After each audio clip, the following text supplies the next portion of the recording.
Today, we're going to be talking about why believing in your goal is so important.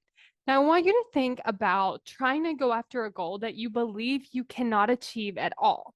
Chances are you're not really going to want to be taking action toward that goal because if you start taking action toward that goal, your brain's like, look, we need to conserve energy and it's not going to happen anyway. So we might as well just stop.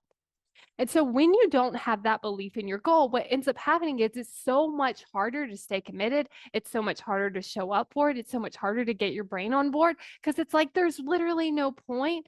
Just stop doing that. But when you actually believe in your goal, what ends up happening is like, oh, it's actually worth it for me to take this action. It's actually worth it for me to fail. It's actually worth it for me to feel this negative emotion because I know that I'm going to get the result. And you might be wondering, like, how do we know? Because a lot of the stuff is really uncertain. And it's because we practice that on purpose because we know that we will get better results, even if we don't actually hit it. And we know that we enjoy the process so much better when we're believing in it.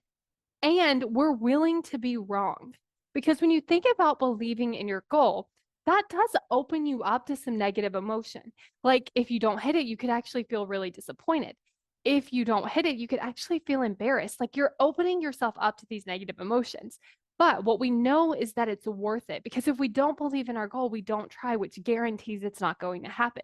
But when we do believe in our goal, even though we could be wrong, even though we could feel that embarrassment, even though we can feel that disappointment, what actually ends up happening is we show up so much differently and our chances of actually achieving the goal go way up because we're actually working toward them. We all know it takes taking action to actually achieve our goals.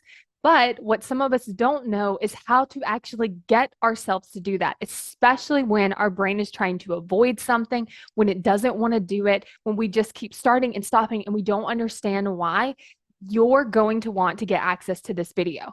This video is going to cover exactly why you aren't taking action, but also what to do about it. Like, what solutions can I use to help my brain actually want to take more action instead of just avoid it? So if you're ready for that, go to successbykayla.com to sign up and get instant access to the Why You Aren't Taking Action video.